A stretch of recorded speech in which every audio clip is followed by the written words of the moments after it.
अस्सलाम वालेकुम। Pakistan economy watch के लेटेस्ट एडिशन के साथ मैं हूं इमरान सुल्तान। लेकिन आज के प्रोग्राम में एक मुनफरिद थोड़ा सा डिफरेंट टॉपिक और एक ऐसी चीज हम डिस्कस करने जा रहे हैं जिसने आज जो पाकिस्तान के जो सनतकार हैं, पाकिस्तान के जो एक्सपोर्टर्स हैं, वो इससे काफी मुतासिर हैं। क्योंकि जब हम बात करते हैं कि कॉस्ट ऑफ प्रोडक्शन बढ़ रही है, इसी तरीके से जो कॉस्ट ऑफ प्रोडक्शन जब बढ़ती है तो आपकी जो मसनूआत हैं वो एक्सपोर्ट मार्केट में कॉम्पिटिटिव नहीं रहती। जाहिर है कि उनकी पैदावारी लागत बढ़ जाती है, चाहे वो मुकामी फरोख्त के लिए हो या फिर वो अब्रॉड उनको अपने एक्सपोर्ट करना, वो चीज बढ़ जाती है।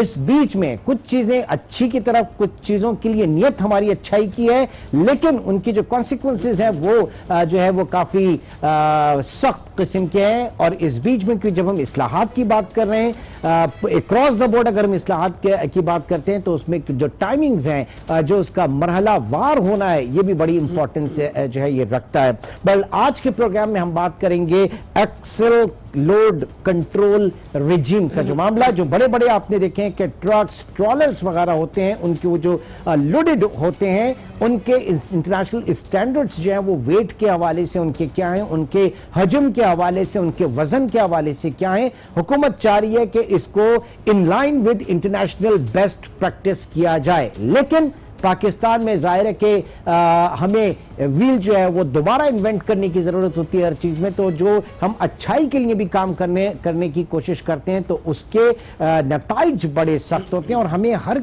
इस चीज से बचना है, क्योंकि इकोनॉमी को ग्रोथ के लिए भी हमने स्पेस देनी है। तो आज हम बात करेंगे एक्सेल लोड कंट्रोल का मामला, जो कि काफी पेचीदगी का शिकार है और इस वक्त हमारे सनतकारों के ऊपर, हमारे एक्सपोर्टर्स के ऊपर एक लटकती तलवार है। यह है क्या मामला, ये जानेंगे। इस वक्त स्टूडियो में हमारे साथ मौजूद है जनाब अब्बास अमीर, आप चेयरमैन हैं अमरेली स्टील के। बहुत बहुत शुक्रिया अब्बास साहब हमें ज्वाइन करने का। उनके साथ तशरीफ फरमाए जनाब तारिक खलीम साहब, आप चेयरमैन है पाकिस्तान शिप्स एजेंट्स एसोसिएशन के। तारिक साहब आपका भी बहुत बहुत शुक्रिया। सबसे पहले तारिक साहब मैं आपकी तरफ आऊंगा, आप चेंबर में भी मौजूद हैं और फेडरेशन वगैरह की। ये मुझे बताइएगा कि ये जो मामला है एक्सेल लोड कंट्रोल रिजीम, ये है क्या, इसके प्लस एंड माइनस दोनों, फिर हम गुफ्तगू को आगे बढ़ाएंगे। अस्सलाम वालेकुम, बिस्मिल्लाहिर्रहमानिर्रहीम। शुक्रिया आपने हमें बुलाया और वक्त दिया इस इम्पोर्टेंट इशू पे, which is a national issue right now. बिल्कुल, नेशनल हाईवे सेफ्टी ऑर्डिनेंस 2000 है ये, और इसके बाद एक और इस पे SRO लागू हुआ है जो नथी हुआ है इसमें, विच इज़ 2018। SRO का नंबर है 308।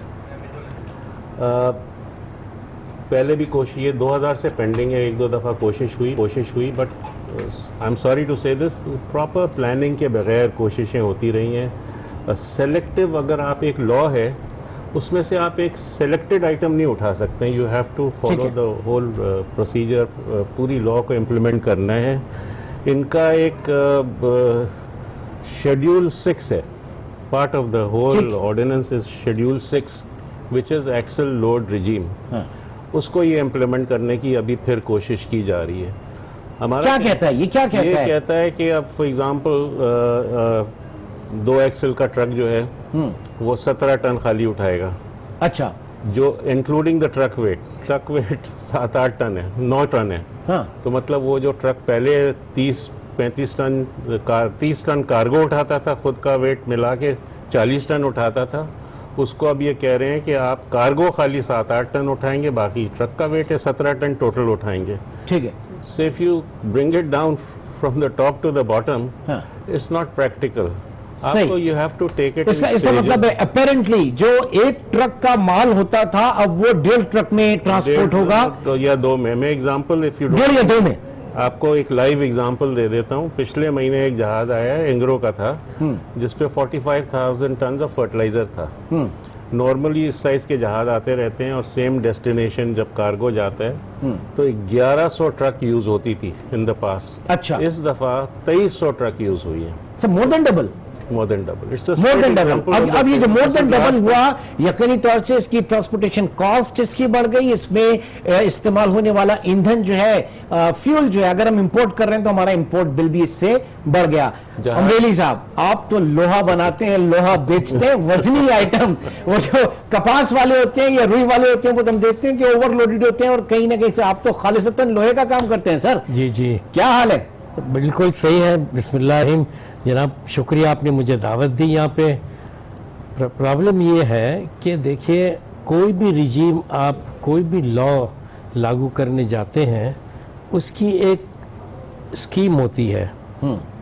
हमने क्या नाम है, मिनिस्ट्री ऑफ कॉमर्स में बड़ी लंबी चौड़ी मीटिंग करके हमने इनको एक्सेल लोड रिजीम का इम्प्लीमेंटेशन का एक प्लान दिया हुआ है, which is a 5 year plan. आपने किस प्लेटफॉर्म से? Platform of steel producers. अच्छा, ठीक है। जितने भी स्टील प्रोड्यूसर्स हैं, तकरीबन 4, 8, 10, 20 मिलियन टन्स लोहा रॉ मटेरियल में, इंटरमीडिएट और फिनिश शक्ल के अंदर में पूरे पाकिस्तान में ठीक है, उसकी कंपटीशन होती है। सही। अब उसके लिए देखिए, जब क्या नाम है, ट्रांसपोर्टेशन आधा हो जाएगा, फ्रेट कॉस्ट डबल हो जाएगी। हाँ। और जो हम नया पाकिस्तान बनाने जा रहे हैं, हाँ।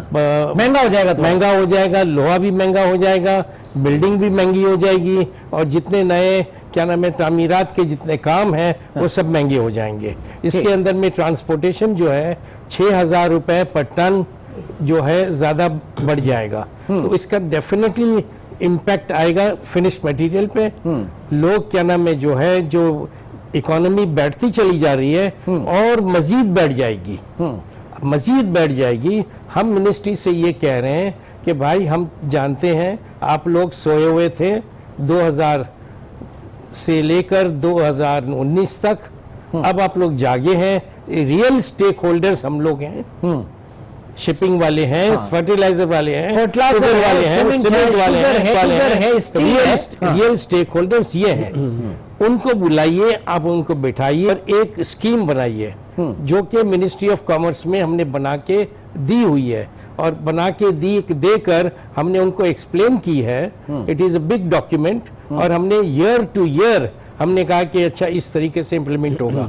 इसके साथ ही मैं कहता चलूं कि एट द सेम टाइम, एक तो है प्रॉब्लम एक्सेल लोड का, एक है construction of the roads. Road construction किस तरीके से हो रहे हैं, कैसे हो रहे हैं, कौन से स्टैंडर्ड पे हो रहे हैं, ठीक है, किसी को नहीं ठीक है। हाँ, ज़ाहिर है कि वो डैमेजेस की तो आप बात कर रहे हैं, लेकिन वो कंस्ट्रक्शन की किस स्टैंडर्ड की और ये नहीं पता। हलीम साहब, जो बात की जा रही है कि पाकिस्तान में क्रॉस द कंट्री हम देखें तो 5 से 6 लाख किलोमीटर का एक पूरा नेटवर्क है सड़कों का, और उसमें एनएचए के ऊपर, जो एनएचए की टेरिटरी है, नेशनल हाईवेज अथॉरिटी की, उसके ऊपर ये एक्सेल लोड लगाने जा रहे हैं, विच इज हार्डली 12,000 किलोमीटर। तो 12,000 किलोमीटर, इसमें तो बहुत ज्यादा ये भी सुनने में आ रहा है कि जो ट्रक्स वगैरह हैं वो अल्टरनेट रूट्स वगैरह इस्तेमाल कर रहे हैं, ये सारी चीजें भी हो रही हैं। तो कहां 5 लाख 6 लाख किलोमीटर का मजमूई नेटवर्क, और कहां उसके अंदर सिर्फ 12,000 किलोमीटर की रेंज के अंदर ये ड्यूटी? अगर आप बहुत सिंपल हिसाब ले लें, नेशनल हाईवे अथॉरिटी खुद, उनका जो फिगर है वो कह रहे हैं हमने 105 कांटे वे ब्रिजेस लगा दिए हैं। फिर खुद ही कहते हैं कि मगर ज़्यादातर काम नहीं कर रहे हैं। जो हमारी इंफॉर्मेशन है, I think about 40 weighbridges are working all across the country. आप कैसे कंट्रोल कर सकते हैं, मुझे कोई बता देइए। प्लस आप फिगर्स लें, they are mind boggling.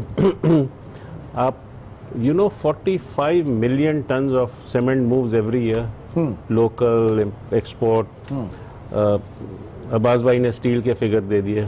Fertiliser 15 million ton पूरे मुल्क में घूमता है। सीजनल कार्गो है, अभी 500,000 टन अराइव होने वाला है।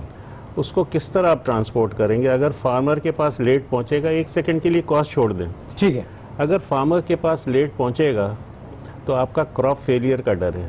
सही। इसके कॉन्सिक्वेंसेस ठीक है। अच्छा, दूसरी जानिब जिन ट्रक्स के ऊपर, ट्रॉलर्स के ऊपर आप ये लोड पूरी ट्रांसपोर्टेशन हो रही है, उनकी क्या वो इंटरनेशनल स्टैंडर्ड्स के ऊपर है? हम यही कह रहे हैं कि एज अ फर्स्ट स्टेप आपको अपनी फ्लीट को अपग्रेड करना है, उसके बगैर इम्प्लीमेंटेशन हो ही नहीं सकती है। 90% जो आपकी फ्लीट है पाकिस्तान में, out of 300,000 is home grown, locally fabricated, जबकि आपका खुद लॉ कहता है कि ये नहीं चलेंगी। अगर आप इम्प्लीमेंट पूरी ऑर्डिनेंस करने जाएं तो पहले तो आप अपनी 90% 10 लाख है तो 9 लाख तो वैसे ही उड़ गए उसमें। 3 लाख है। अच्छा, उसमें से 90% आउट हो की तो बेचारे वो गरीब लोग जो truck owner, the trucking industry is mostly, मैं अकेला आदमी हूँ, मेरे पीछे बच्चे हैं, मैंने एक ट्रक ले लिया, 2 भाई हैं उन्होंने ले लिया, ड्राइवर शेयर होल्डर है। This is a industry, ground reality को फेस करें ना। अब उनको आप क्या किधर ले जाएंगे?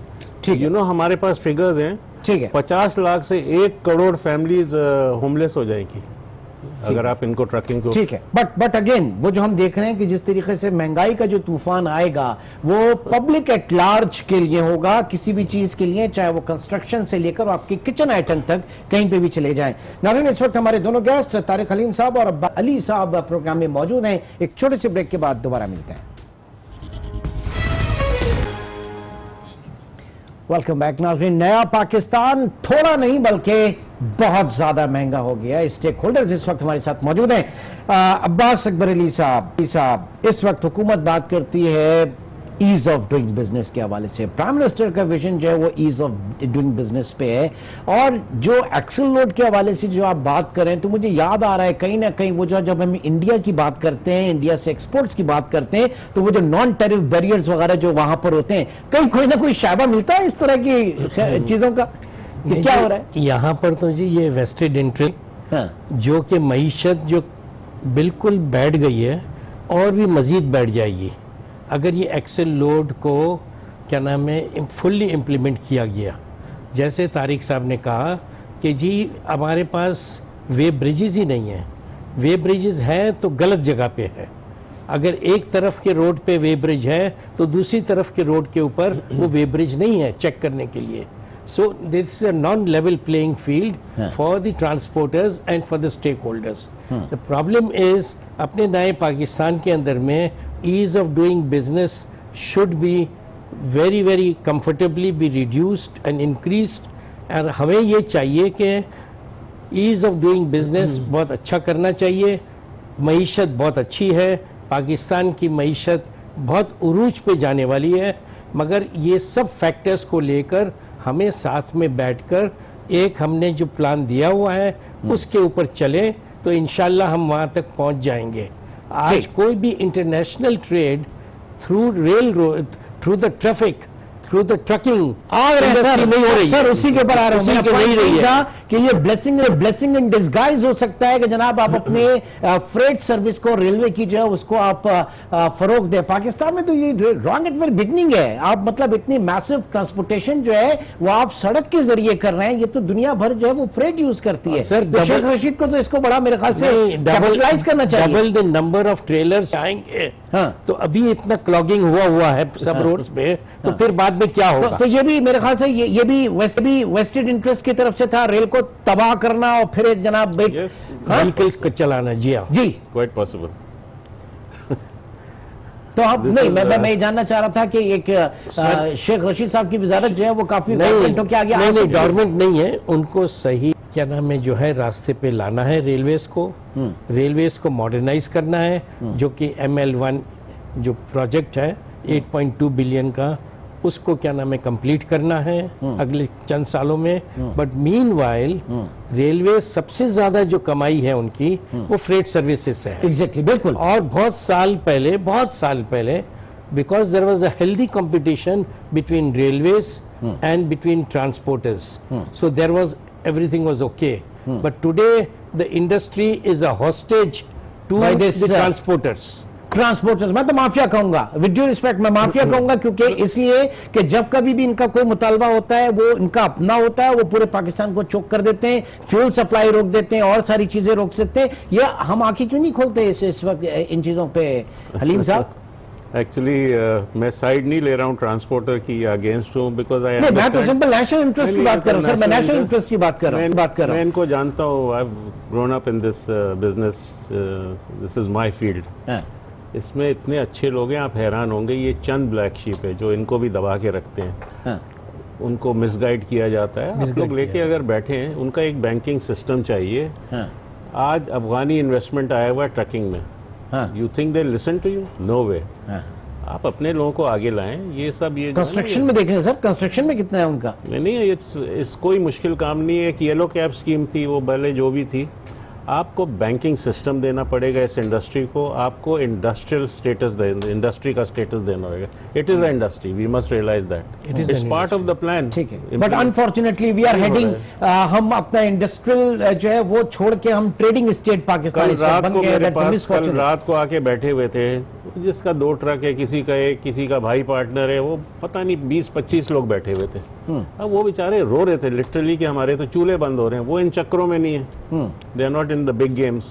हुकूमत के जहन में क्या है फिर? ये जो मिनिस्ट्री है, कम्युनिकेशन मिनिस्ट्री, उसके जहन में क्या है? जहन में ये इतना बड़ा तब्दीली कैसे? देखिए, इमरान खान साहब ने एक लेटर लिखा मिनिस्ट्रीज को कि जी इसको डिफर किया जाए।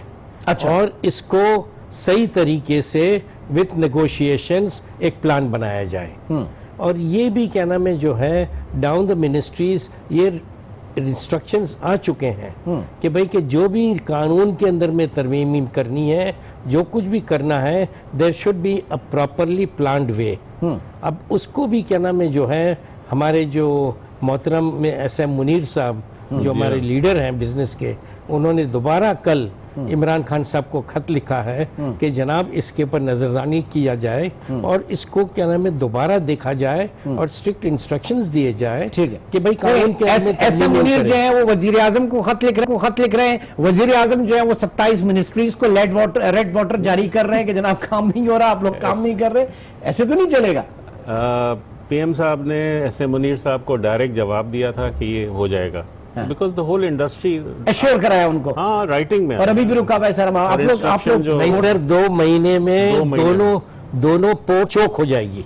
2 महीने में चौक हो जाएंगे। और एक यहाँ पे वेटिंग पीरियड जो है दोनों पोर्ट पे वो 1 महीना, 2 महीना, 3 महीना हो जाएगा। जब उसका क्या नाम है फॉरेन एक्सचेंज डैमरेज में पेमेंट करना पड़ेगा। It will be in tens of millions of dollars per ship. Okay, Right now there is zero damage. क्यों? सवाल ये जब इतनी कैलकुलेशन आप महीनों से उनके साथ शेयर कर रहे हैं तो आखिर उनके दिमाग में क्या है? मैं तो ये चाह रहा हूं कि मैं हुकूमत का दिमाग पढ़ने की कोशिश करूं कि वहां मिनिस्ट्री में बैठे लोगों का दिमाग पढ़ने की कोशिश करूं कि प्राइम मिनिस्टर जो है वो एक्सपोर्ट के प्रमोशन की बात कर रहे हैं और नीचे क्या हो रहा है। और सर कंटेनर्स तो बिल्कुल निकल ही नहीं सकेंगे। ऑलरेडी प्रॉब्लम है। पोर्ट कासिम के अंदर में इतने कंटेनर्स जमा हो गए हैं कि जो चौक हो गया वहां पे। ठीक। और कराची आप भी एक्सपोर्ट की बात कर रहे हैं, मैं इंपोर्ट की बात कर रहे हैं जिसकी पूरी सप्लाई ओके। नहीं, लेकिन प्रॉब्लम तो आपका इंपोर्ट का भी एक्सपोर्ट का भी होगा ना। जैसे चावल एक्सपोर्ट होता है, चावल एक्सपोर्ट करते हैं। चावल एक्सपोर्ट को करने के लिए शिपिंग कंपनी जो है वो कहती है कि जी 8000 टन्स पर WWD वेदर वर्किंग डे आपको लोड करना है। अगर वो लोड नहीं करेंगे तो there will be $30,000 per day demurrage.